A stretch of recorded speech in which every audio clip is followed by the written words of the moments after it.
Le 24 février 1989, en pleine nuit au-dessus de l'océan Pacifique, un Boeing 747 avec 336 passagers à bord s'est, en l'espace de quelques secondes, retrouvé en situation de détresse. Voici l'histoire du vol 811.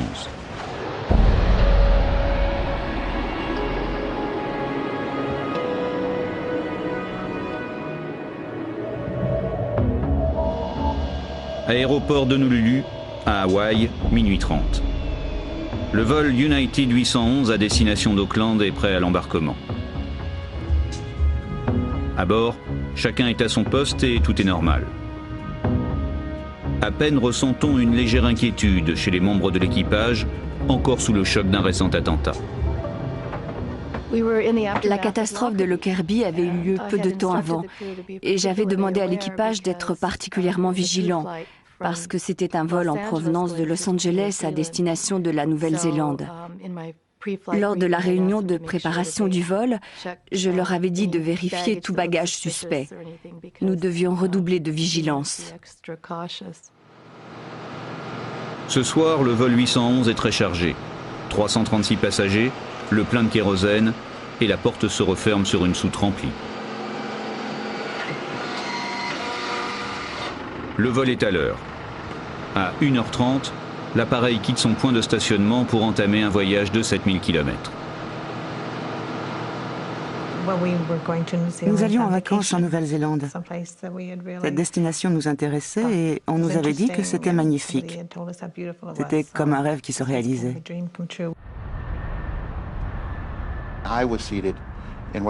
J'étais sur le pont supérieur. Je n'avais pas pris de vacances depuis 5 ans.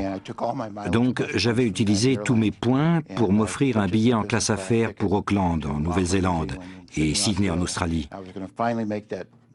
J'allais enfin m'offrir des vacances de rêve sur une plage australienne et faire abstraction des avions et des accidents pendant quelques temps.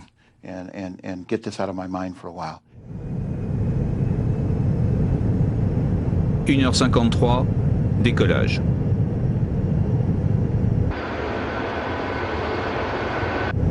V1. V2. Rotation. Le commandant de bord, Dave Cronin, est un pilote chevronné, à 2 mois de la retraite. J'ai piloté pour United Airlines pendant près de 35 ans. J'ai plus de 30 000 heures de vol à mon actif dans l'aviation civile et militaire. Mon copilote était Al Slater, que je connaissais depuis une vingtaine d'années.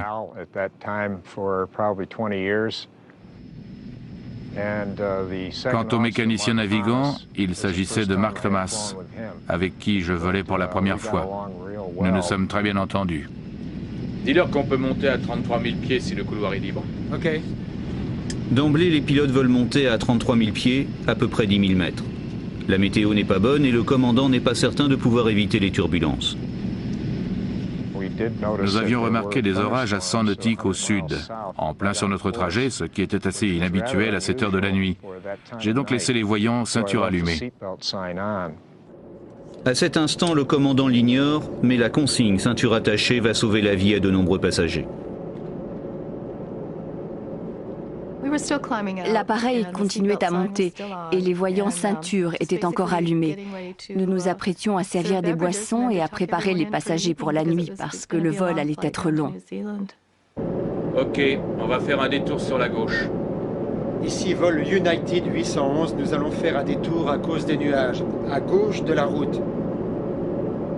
L'avion est maintenant à 180 km d'Honolulu. Il est toujours en montée et vient de passer 23 000 pieds, plus de 7 000 mètres. À cette altitude, l'air commence à devenir rare et la pression extérieure diminue régulièrement. Évidemment, la cabine, elle, est pressurisée. L'avion est totalement étanche, empêchant l'air de s'échapper. Soudain, les passagers assis à proximité de la soute avant entendent un drôle de bruit. Il y a eu une sorte de grincement.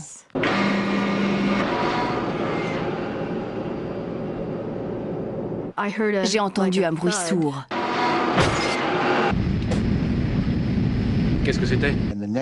En un quart de seconde, c'est devenu le chaos le plus total.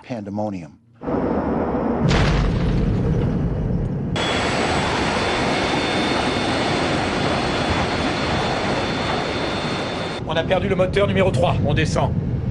Apparemment, on a perdu le numéro 3 et on perd de l'altitude. Répondez.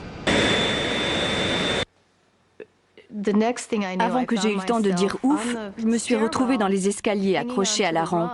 J'ai tout de suite compris qu'il s'agissait d'une décompression explosive. La porte de la soute avant vient d'être arrachée, déchirant une partie du fuselage. La décompression est terriblement brutale, telle une explosion. J'ai tout de suite pensé à Lockerbie. Nous avons cru qu'une bombe avait explosé. C'était cauchemardesque. À bord, tous les objets qui n'étaient pas attachés se sont envolés. Et il y avait un bruit assourdissant. Devant nous, il n'y avait plus rien. Nos sièges étaient à une vingtaine de centimètres du trou, si bien qu'il n'y avait rien devant nous ni à côté. Toute une partie du fuselage avait disparu et nos pieds pendaient dans le vide. Au début, j'ai cru qu'on n'en réchapperait pas, qu'il n'y avait aucun espoir. Sans air pressurisé et à 7000 mètres d'altitude, rapidement les passagers et l'équipage commencent à manquer d'oxygène. J'avais l'impression d'avoir reçu un coup de pied dans le ventre, qui m'aurait coupé le souffle. J'essayais en vain de reprendre ma respiration. On était censé mettre les masques à oxygène, sauf qu'ils avaient été arrachés. Il n'y en avait plus. Je me souviens m'être dit, voilà ce que c'est étouffé. United 811, on entame une descente d'urgence. Dans les secondes qui suivent, les pilotes s'aperçoivent que le moteur numéro 3 perd de la puissance. Mais ils ignorent ce qui est arrivé. Pour l'instant, l'urgence est de descendre à une altitude où il est possible de respirer normalement. Mets ton masque, Dave. Mais rien n'arrive. Les hommes ne savent pas encore que l'explosion a détruit le système d'alimentation en oxygène. Je n'ai pas d'oxygène. On n'a pas d'oxygène. Et toi? Non, moi non plus. En cabine, personnel et passagers craignent le pire. L'avion est en piqué et on est sans nouvelles du cockpit. Comme le cockpit était au pont supérieur, je me suis dit qu'il avait dû être emporté aussi. On avait l'impression qu'il n'y avait plus rien.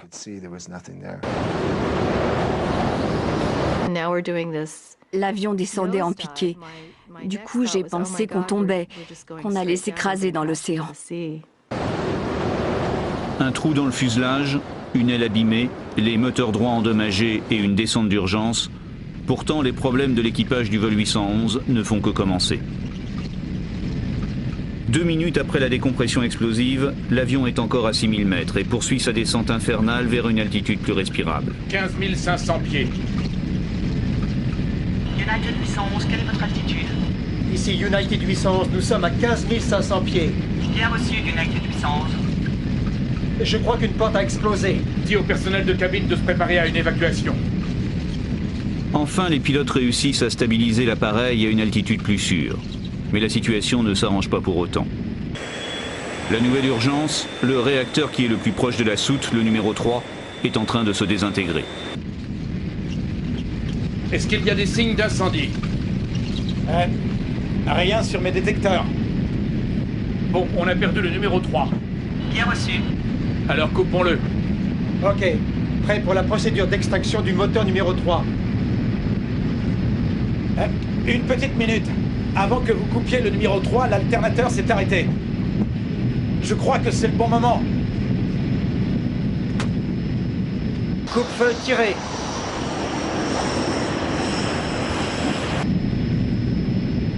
Au moins, ça a arrêté les vibrations. Procédure de vidange du carburant, pompe principale actionnée. United 811 à centre de contrôle. Que les secours soient en alerte. Prévenez la compagnie. On a un problème de commande. United 811. Vanne de vidange centrale gauche et centrale droite actionnée. Commencez à larguer le carburant. Je vidange.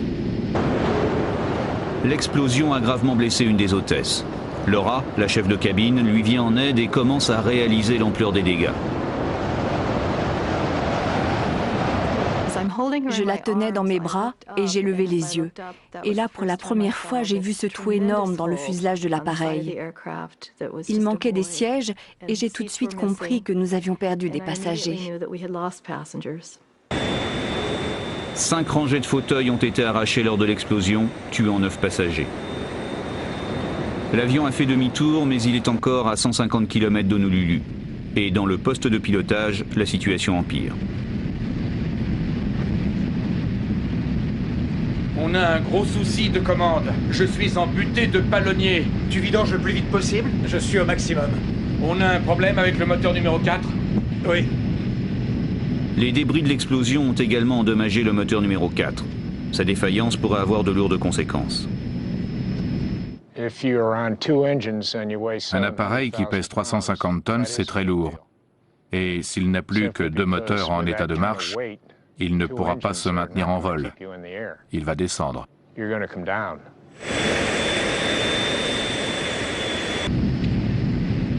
Tu te maintiens à 240 nœuds? À peine. On perd de l'altitude. Je sais bien. United 811 à centre de contrôle. Vous nous identifiez? Affirmatif, on vous a sur le radar. On a perdu le moteur numéro 3 et on ne contrôle pas complètement le numéro 4. On ne peut pas maintenir notre altitude. On vidange du carburant et... Bien reçu, United 811. Je vous localise à 60 nautiques au sud d'Honolulu. Reçu. Je n'ai pas pu parler au personnel de cabine, j'ai pas réussi à les joindre. Est-ce que tu veux que je descende jeter un œil? Oui, qu'on sache ce qui se passe en bas. Je crois qu'on a perdu le compresseur du numéro 4. Rien à faire. Je n'arrive pas à maintenir l'altitude. Je les ai prévenus qu'on allait... Plein gaz. Je mets la poussée décollage. Bien, commandant. Pour tenter de maintenir son altitude, le commandant met plein gaz sur les 3 réacteurs restants. Les moteurs sont conçus pour fonctionner quelques minutes à ce régime très élevé. Mais la Terre la plus proche est à 15 minutes de vol, beaucoup trop pour le moteur numéro 4. J'ai regardé par le hublot de droite et j'ai vu des flammes, des grandes flammes. Et je sais que des flammes dans un moteur, ça n'est pas bon signe. Le moteur chauffe mais continue encore de fonctionner. Un instant, l'équipage a l'impression de reprendre le contrôle de la situation. On est à 250 nœuds. Oui, c'est bien. Et 7000 pieds. Il n'y a plus de bruit. Garde le cap, garde le cap. Il faut aller droit sur Honolulu. Ok, je vais descendre voir ce qui se passe. Oui, va voir ce qui se passe. Quand j'ai vu le mécanicien navigant descendre les escaliers, j'ai été instantanément soulagée de les savoir en vie. Ça m'a énormément rassurée. Il a vu le trou et il est devenu blanc comme un linge. Je lui ai crié « S'il vous plaît, redescendez-nous sur Terre ». Il y a le feu. Oui, il y a le feu au numéro 4. On lance la procédure. Coupez le moteur. On ne pourra pas se maintenir à cette altitude avec 2 moteurs. United 811, descendez à 4000 pieds à votre convenance.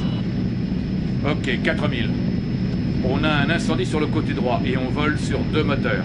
Tout le côté droit, il est parti de la première rangée jusqu'à... Il y a un trou béant, on voit dehors. Quoi? Comment ça? Ça ressemble à une bombe. Dans le fuselage? Oui, le fuselage est ouvert, il y a un trou béant. United 811, apparemment, une bombe a explosé sur le côté droit. Tout le côté droit a disparu. Oui, de la première rangée jusqu'à... Les passagers? Il en manque, sans doute. J'en sais rien.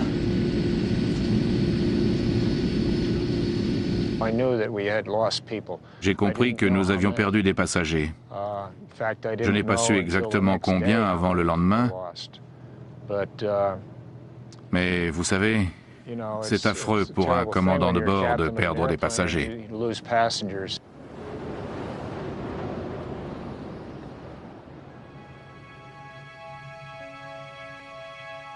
Lee Campbell rentrait chez lui en Nouvelle-Zélande. Sa place était située juste au-dessus de la porte de la soute avant.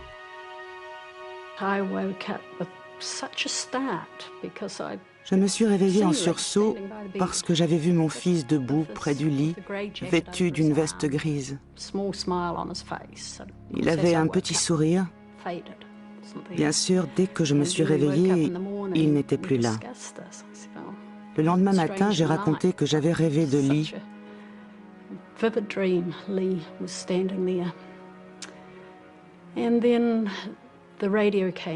C'est alors que nous avons entendu les informations à la radio, comme quoi un avion de United Airlines avait eu un problème.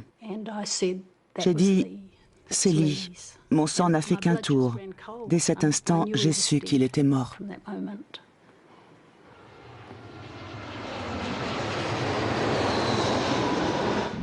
Centre de contrôle de United 811, une bombe a dû exploser. Il manque une grande partie du fuselage sur la droite de l'appareil. Bien reçu, United 811. Il faut éviter d'aller trop vite avec un trou pareil. Je ne dépasserai pas les 250 nœuds vu la taille du trou. Quel est le minimum? Il ne faut pas descendre en dessous de 240 nœuds. Non. Je ne sais pas si on va y arriver. Nous ne savions pas que nous allions nous en sortir. On se préparait à un amérissage forcé sur l'océan Pacifique, de nuit, de surcroît. Personne ne l'avait jamais fait. En cabine, l'équipage se prépare au pire. Mon expérience a repris le dessus. Je me suis levée de mon strapontin et j'ai donné des instructions au personnel de cabine pour que l'on prépare les passagers à un amérissage forcé que je croyais inévitable.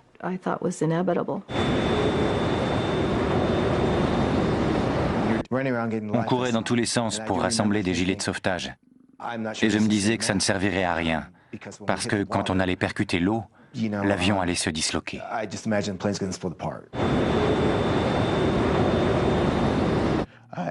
Je savais que percuter l'eau revenait à s'écraser au sol et qu'il y aurait peu de survivants s'il y en avait. Alors j'ai songé à ce qui comptait le plus à mes yeux. À cet instant, c'était mon fils. Persuadé de mourir, un des passagers prend ses photos dans l'espoir qu'on les retrouve parmi les décombres et qu'elles permettent de comprendre les causes de l'accident. Les minutes s'écoulent. L'appareil perd toujours de l'altitude. Il n'est plus qu'à 1200 mètres. Pourtant, au bout d'un quart d'heure, une lueur fait renaître l'espoir. Après ce qui m'a paru une éternité, un passager a montré un hublot du doigt, à droite. Tout le monde a regardé, et on voyait une petite lumière. Puis une autre, et encore une autre. Bientôt, on a aperçu la côte. Je vois des lumières. D'accord. Bon, nous sommes à 4000 pieds, à 21 nautiques de l'aéroport. Ça se présente bien. À l'aéroport d'Honolulu, l'état d'urgence est déclaré. Tous les autres appareils sont détournés. Les équipes de secours se préparent au pire, l'atterrissage d'un avion de ligne en détresse. On peut avoir notre vitesse d'approche? Oui. 150 nœuds avec 2 moteurs. Jusqu'à 160 nœuds. J'aurais besoin du nombre total de personnes à bord. D'accord, total à bord. 160 minimum. Attendez, centre de contrôle. Je ne sais pas combien de personnes il y a à bord. 200? Je n'ai pas les papiers sous la main. On est trop occupés. Je ne sais pas, 200 et quelques. Compris. Faute d'avoir pu vidanger tout son carburant, l'avion est encore en surcharge. À 5 minutes de la piste, l'équipage prépare l'atterrissage sans avoir aucune certitude. Que se passera-t-il quand je sortirai le train d'atterrissage et les volets? On se posera soit à l'aéroport, soit sur l'eau, soit en plein centre-ville d'Honolulu.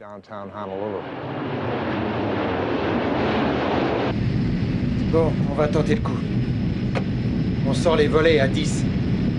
Côté commande, ça donne quoi? Pour l'instant, ça va très bien.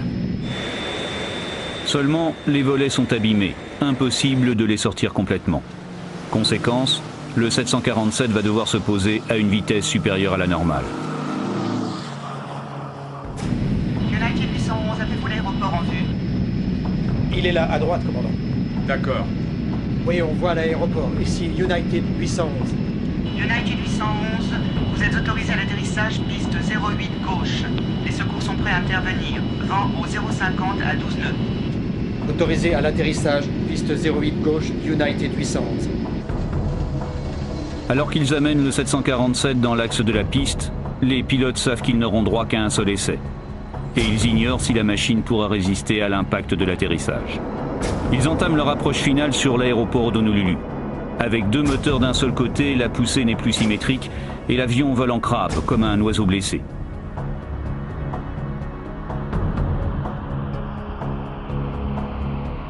Le vol 811 maintenant n'est plus qu'à 2 minutes du seuil de piste. Dans le poste, la concentration est au maximum. Approche sur 2 moteurs. Approche sur 2 moteurs. On ne savait pas encore à quelle distance du sol on était, ni si on atteindrait Honolulu ou pas. Mais comme apparemment on allait tenter un atterrissage, il nous a semblé judicieux de demander aux passagers de se mettre en position d'urgence. On leur a donc dit de se mettre en position d'urgence.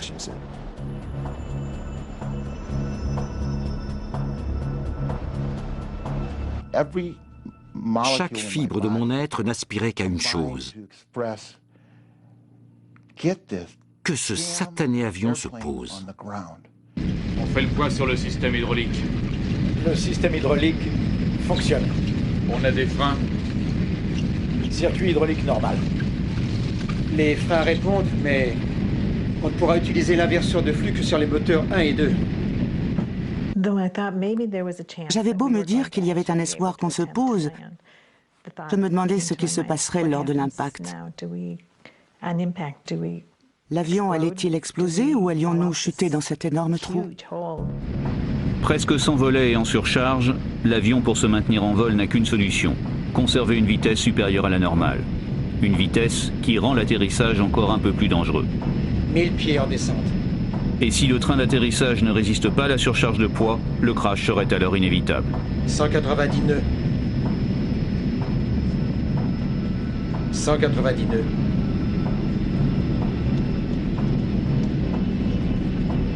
185 nœuds. C'est un peu lent, c'est trop lent, Dave. C'est en dessous de ce que l'on veut.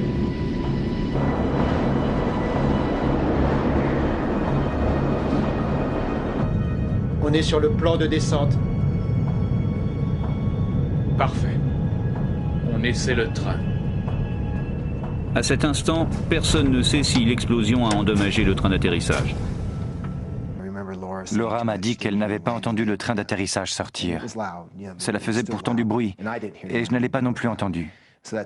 Du coup, je me suis dit qu'il n'avait peut-être pas réussi à le sortir.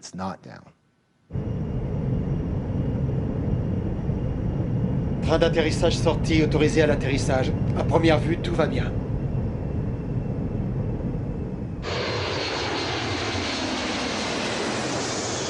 « 200 pieds. 190. C'est un peu haut. C'est bon, ça se présente bien. 192 nœuds. 195. 100 pieds.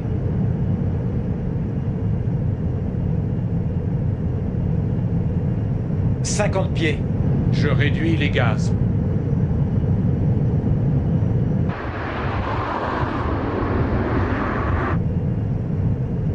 Compensateur au neutre. Compensateur au neutre. 30. 10. 0. On est dessus.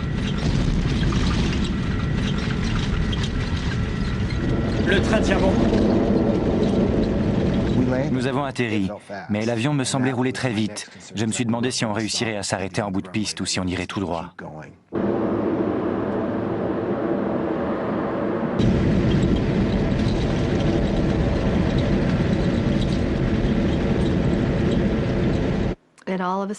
On s'est mis à ralentir, et j'ai compris qu'on s'était posé, qu'on était à terre.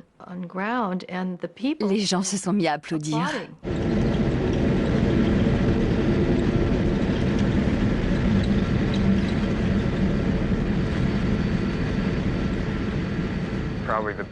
C'est probablement le plus bel atterrissage que j'ai jamais fait. Lorsque l'avion s'est immobilisé sur la piste, nous avons déployé les 10 toboggans et le personnel de cabine a évacué tous les passagers. Les passagers sont sortis en un temps record. Je crois qu'en moins de 45 secondes, les 330 passagers étaient descendus de l'appareil. On devait être au moins à 6 mètres au-dessus du sol, mais j'étais prêt à sauter. Je n'avais qu'une hâte, sortir de là. Heureusement pour moi, il y avait un toboggan. Je me suis laissé glisser, et dès que j'ai senti la terre ferme, j'ai couru à toutes jambes. J'ai rebondi sur le toboggan qui m'a projeté en l'air. Je me suis dit, c'est pas vrai, j'ai survécu à tout ça et je vais me blesser pendant l'évacuation. Finalement, je suis tombée. Je me suis bien écorché les jambes. Et à cet instant, j'ai pris conscience que j'étais enfin à terre.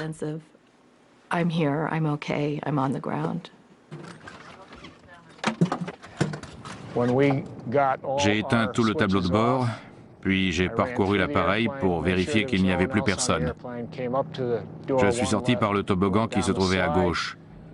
Une fois à terre, quand j'ai vu cet énorme trou dans le fuselage, je n'en croyais pas mes yeux. Le 747 a volé durant 14 minutes avec un trou dans le fuselage large de 4,50 m et haut de 6 mètres.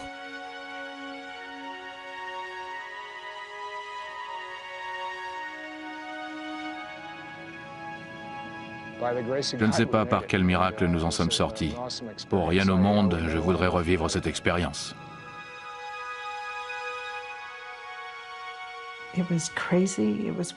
C'était fou, violent, effrayant.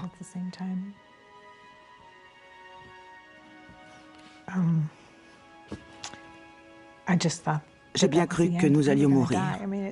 J'ai sincèrement cru que c'était la fin.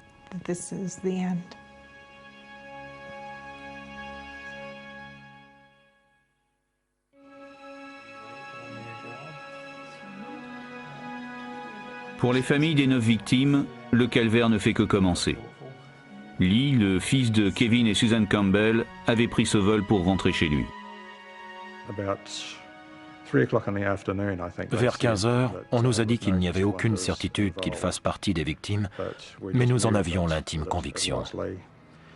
Un quart d'heure plus tard, nous avons reçu un coup de téléphone de Chicago, nous informant que notre fils était porté disparu et présumé mort. Une heure plus tard, un policier est venu sonner chez nous. Quand nous avons ouvert, il a compris que nous étions déjà au courant. Ce fut une journée épouvantable. Et pendant très longtemps, ce fut difficile. Le jour même, les Campbell décident de s'envoler pour Honolulu. Ils savent qu'aucun corps n'a été retrouvé, mais ils veulent voir de leurs yeux l'avion accidenté. Notre premier réflexe a été de nous rendre le plus près possible de l'endroit où notre fils était mort. Et en l'occurrence, il s'agissait de l'avion. Nous sommes donc immédiatement allés le voir. À l'intérieur de l'avion, les dégâts étaient affreux. C'était un désordre complet. Le trou nous a paru énorme, même si nous l'avions vu aux informations télévisées. Ça a été tellement triste de monter à bord et de voir l'emplacement du fauteuil de Lee. Il y avait encore les pieds du fauteuil, un morceau de fuselage et un hublot à côté.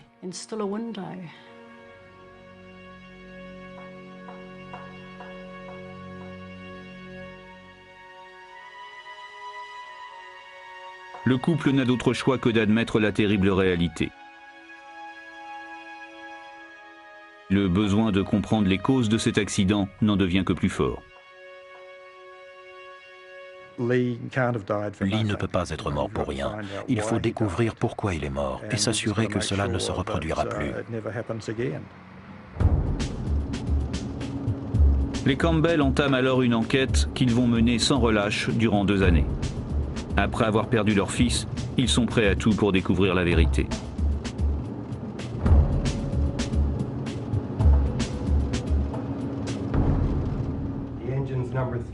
Deux mois après l'accident du vol 811, le Bureau national pour la sécurité des transports aux États-Unis, le NTSB, tient une audience préliminaire. Les Campbell sont bien sûr présents, mais ils en ressortent frustrés. Le NTSB ne bouclera pas son rapport avant des mois, peut-être des années. Le couple décide alors de prendre les choses en main. Il était hors de question que l'on attende les conclusions du NTSB. Nous voulions nous impliquer dans l'enquête. À la fin de l'audience, on nous a dit que nous pouvions prendre toute la documentation que nous voulions sur la table réservée à la presse. Suzanne est allée droit à la table principale et elle s'est exclamée « Il y a plein de documentation ici ». Nous avons pris une boîte et nous y avons entassé tous les documents qui nous tombaient sous la main. Kevin est l'homme le plus honnête que je connaisse, et voilà qu'il s'emparait de papiers qu'il n'était pas autorisé à prendre. Nous sommes sortis alors que quelqu'un du NTSB revenait avec un chariot pour ramasser tous leurs documents. Nous nous sommes engouffrés dans un taxi et nous sommes partis.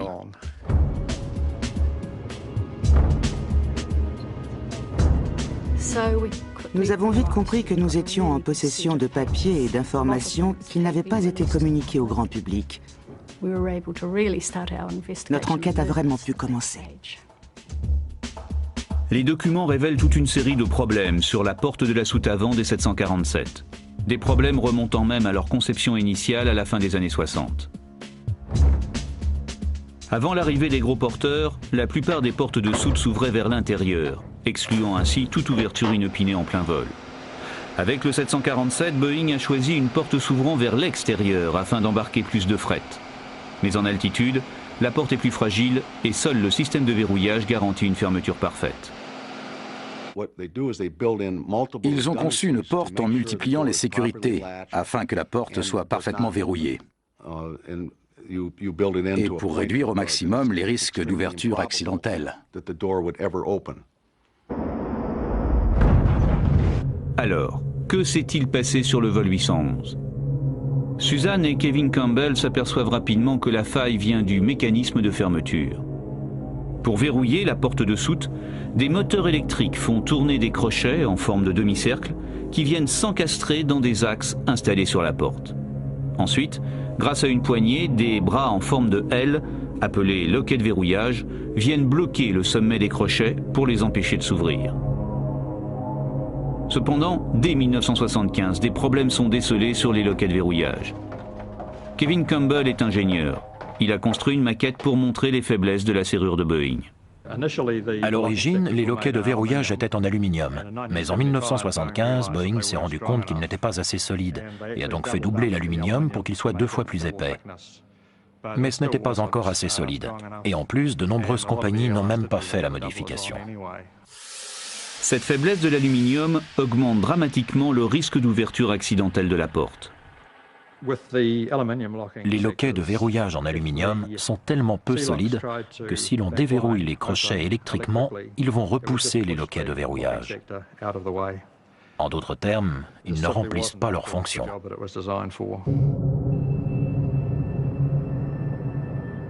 Durant 20 ans, certains 747 ont volé dans de telles conditions.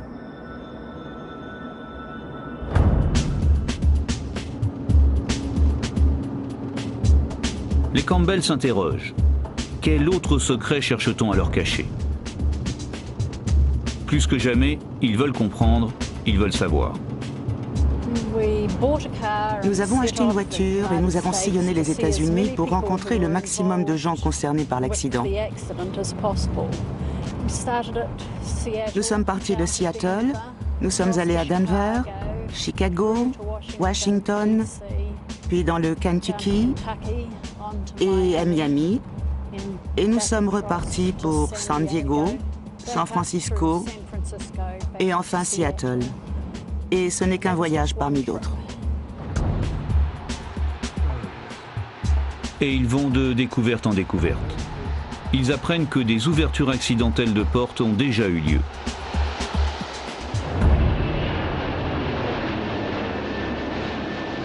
En 1987, 2 ans avant le vol 811, un 747 de la Pan Am vient de décoller de Londres. Tout à coup, alors qu'il est à 6000 mètres, la cabine se dépressurise. Les pilotes doivent faire demi-tour. De retour à Heathrow, ils ont découvert que la porte était entrouverte de 5 cm et que toutes les serrures étaient ouvertes. L'avion est parti en entretien où il s'est avéré que tous les loquets de verrouillage étaient tordus ou cassés. Pourquoi les crochets se sont-ils désenclenchés en tordant les loquets de verrouillage? Pour Boeing, la réponse est simple. Erreur de manipulation venant du personnel au sol. La porte avait été fermée manuellement. Ils ont prétendu qu'un employé avait verrouillé les crochets en donnant 98 tours de manivelle, qu'ensuite il avait fermé la poignée extérieure et qu'il avait déverrouillé les crochets. Sauf que pour que les crochets soient en position ouverte comme on les a retrouvés, il aurait fallu qu'il redonne 98 tours de manivelle pour les déverrouiller, ce qui est complètement absurde. Les Campbell vont découvrir une autre explication, plus crédible que la faute humaine.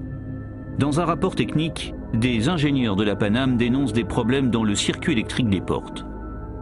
Le commutateur de la serrure maîtresse S2, censé couper le courant lorsque la poignée extérieure était fermée, avait un défaut. C'est une découverte fondamentale. Lorsque la poignée extérieure est fermée, ce commutateur sert à couper toute alimentation électrique et donc à empêcher les moteurs des crochets de tourner. Pourquoi alors les moteurs ont-ils quand même ouvert la porte? Pour en savoir plus, Boeing demande aux compagnies aériennes de faire une expérience simple. Fermer la poignée extérieure, appuyer sur le commutateur et voir ce qu'il advient.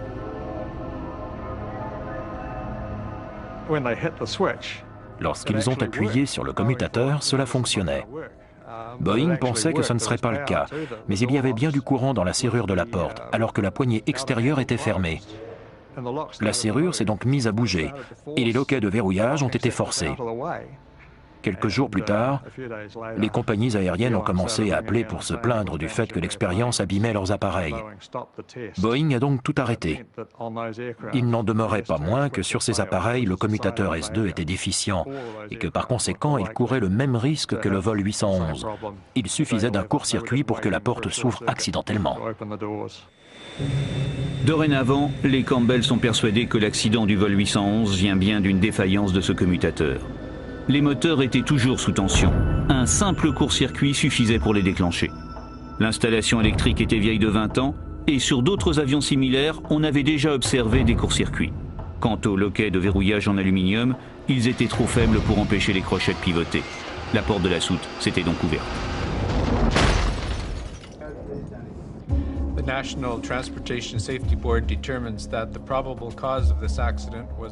Depuis maintenant un an, les Campbell attendent le rapport du NTSB. Ils sont persuadés que les déductions officielles rejoindront les leurs sur les causes de l'accident du vol 811. Nous pensions que le rapport conclurait à un défaut électrique. Nous avons été sidérés de les entendre déclarer qu'il s'agissait d'une erreur de manipulation de la porte. L'idée centrale du rapport, c'était que le personnel au sol avait malmené la porte. C'était décevant. On a eu l'impression qu'ils n'avaient pas assisté à la même audience que nous. Comment le NTSB a-t-il pu arriver à de telles conclusions? Pendant notre enquête, nous avons découvert d'autres erreurs de manipulation et de procédure commises par des mécaniciens et le personnel au sol de United Airlines. Les portes étaient malmenées et n'étaient pas bien entretenues. Nous en avons donc conclu que la cause probable de l'accident était d'ordre mécanique. Mais pour Kevin Campbell, le NTSB fait une grave erreur en ne mentionnant pas le problème électrique. Si l'on en croit leur version de l'accident, la serrure ne s'est verrouillée que partiellement. Les crochets n'emboîtaient pas complètement l'axe transversal. On aurait ensuite fermé la poignée extérieure. C'est impossible, puisque cette partie des loquets de verrouillage est intacte. Il est impossible de fermer la poignée extérieure si les crochets ne sont pas parfaitement encastrés. Sinon, la poignée ne ferme pas. Et manuellement, on n'a pas assez de force pour causer des dégâts pareils sur cette partie des loquets de verrouillage. Si les crochets ne sont pas encastrés, les loquets butent et ne vont pas plus loin. Pour Kevin et Susan Campbell, la thèse officielle ne tient pas. Et ils ne sont pas du tout décidés à renoncer à la vérité.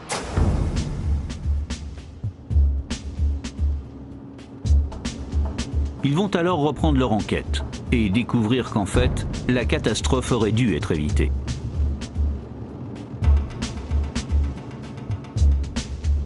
En 1987, suite à l'incident sur l'appareil de la Pan Am, Boeing a en effet envoyé des directives aux compagnies aériennes pour corriger les faiblesses des loquets de verrouillage. Dans cette circulaire, il demandait de remplacer les loquets en aluminium par des loquets en acier qui sont indéformables. En attendant le remplacement de ces pièces, il était demandé de procéder à des inspections régulières de la serrure de la porte. Une réparation simple et peu coûteuse, mais dont la mise en œuvre est beaucoup plus compliquée. Le coût réel de cette modification, c'est-à-dire l'installation des loquets en acier, n'est que de $2000 par appareil. Seulement, cela demandait 10 heures de travail, et immobiliser un avion pendant 10 heures coûte des millions de dollars. Les Campbell mettent encore à jour un autre fait. En 1987, la FAA, l'agence fédérale de l'aéronautique chargée de faire appliquer les modifications, donne 18 mois aux compagnies aériennes pour changer leur système de verrouillage. Or, l'accident est survenu dans l'année suivante. Et la modification, si elle avait été faite, aurait pu sauver la vie de Lee Campbell et des 8 autres passagers. Pourquoi l'aviation civile américaine a-t-elle donné un délai aussi long aux compagnies pour résoudre le problème? Immobiliser ces gros porteurs au sol est un désastre économique. Les compagnies font donc du lobbying auprès de l'aviation civile américaine pour pouvoir échelonner les réparations, ne les faire que lors des opérations de maintenance normales, pour éviter de retirer des appareils de la circulation. Quand l'aviation civile américaine accepte de donner du temps aux compagnies, aux transporteurs et aux fabricants, elle joue littéralement avec la vie des passagers et du personnel qui volent sur ces appareils en attendant que le problème soit résolu. Après la tragédie du vol 811, l'aviation civile américaine a réagi instantanément et le délai de réparation de la porte de la soute est passé de 18 mois à 30 jours. Pour faire éclater la vérité, les Campbell alertent la presse. En Nouvelle-Zélande, les articles se multiplient et l'image de la compagnie aérienne United Airlines est en chute libre. Progressivement, United Airlines, qui était l'une des compagnies numéro 1 en Nouvelle-Zélande, s'est retrouvée parmi les dernières. Du coup, un jour, nous avons reçu une lettre nous invitant à leur rendre visite. Quand nous sommes arrivés, des personnes chargées des relations publiques ont voulu nous mener en bateau, mais nous leur avons montré qu'ils se trompaient sur toute la ligne. Leur attitude a changé du tout au tout. Ils ont compris que l'on savait de quoi on parlait et que l'on avait beaucoup travaillé. L'un d'entre eux a même craqué, car c'était la première fois qu'il était confronté aux proches d'une victime. Au bout du compte, le vice-président de United nous a fait visiter le service d'entretien. Et tout le monde courait dans tous les sens pour nous donner toutes les informations que nous demandions et répondre à nos questions. Nous avons pu aller partout où nous le souhaitions. Ils étaient aux petits soins parce qu'ils avaient compris que l'on savait de quoi on parlait.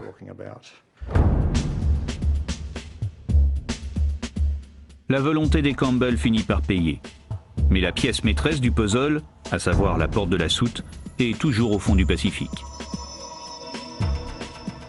Alors que la presse américaine prend à son tour le relais de la campagne des Campbell, le NTSB demande à la marine américaine de retrouver la porte. À 150 km au sud d'Honolulu, un submersible entame des recherches au fond de l'océan. Nous sommes allés à Honolulu pendant qu'ils entamaient les prospections. Ils ont remonté la porte de plus de 3500 mètres de fond, un record à l'époque. Nous avons été prévenus dans l'heure qui a suivi. Mais avant que les Campbell ne puissent voir la porte, Boeing la rapatrie à Seattle. Suzanne et Kevin se lancent alors dans un nouveau marathon.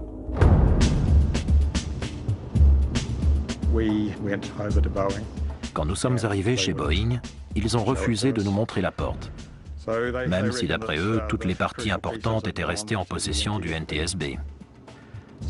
Nous avons donc traversé les États-Unis d'ouest en est pour aller à Washington.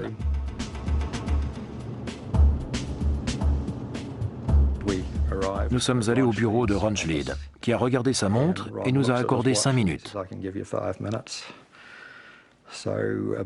3 heures plus tard, nous avions les pièces concernées entre les mains et ils ont reconnu que nous avions vu juste. C'était bien une défaillance électrique. Ils nous ont dit qu'ils feraient réparer les avions, que ça ne se reproduirait plus, mais qu'il était hors de question qu'ils modifient leur rapport initial. Le NTSB a beau avoir la preuve d'une défaillance électrique, il refuse de changer son rapport. Pour cela, il va falloir un coup du destin. En juin 1991, un autre 747 de United Airlines, âgé de seulement 4 ans, stationne sur une piste à New York, lorsque les moteurs des crochets s'actionnent et que la porte de soute s'ouvre toute seule. Cette fois, ils ne pouvaient plus le cacher ni le nier. Il y avait bel et bien un défaut électrique. Suite à la récupération de la porte de la soute, on a découvert l'origine... Le NTSB publie enfin un rapport révisé qui concorde avec la version des Campbell. Il y a eu une défaillance du commutateur ou du circuit électrique qui a entraîné l'ouverture intempestive de la porte de la soute. C'est agréable que les gens sachent que vous aviez raison et qu'ils ne vous ont pas soutenu pour rien. L'enquête des Campbell leur a coûté des milliers de dollars. Ils n'ont pourtant voulu percevoir aucun dommage et intérêt pour la mort de Lee. Ils ont juste convaincu United Airlines et Boeing de créer une bourse universitaire au nom de leur fils. Je n'aurais pas pu me regarder dans un miroir si nous n'avions pas fait de recherche nous-mêmes.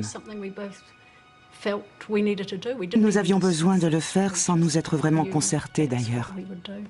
Oui. Malgré l'importante campagne de presse des Campbell et le bruit fait autour de cette affaire, il n'est pas certain que l'industrie aéronautique ait tiré toutes les leçons de l'accident du vol 811. Les organismes de contrôle ont deux missions. La première est d'encourager l'aviation et la deuxième d'en assurer la sécurité. Si les intérêts économiques se retrouvent dans la balance face à la sécurité, il ne faut pas que la balance penche du côté économique au détriment de la sécurité. Des accidents graves et souvent évitables continuent pourtant de se produire. Parfois, on peut reprocher aux compagnies ou aux industriels d'investir plus dans leur défense et leur communication que dans la correction des défauts constatés. Exemple, dans les années 90, 3 accidents ont eu lieu à la suite d'un incendie en vol dû à des matériaux isolants inflammables et connus comme tels. En 1996, un 747 de la TWA explose en vol après qu'un court-circuit ait mis le feu à des vapeurs de kérosène. Là aussi, les défauts électriques étaient bien connus.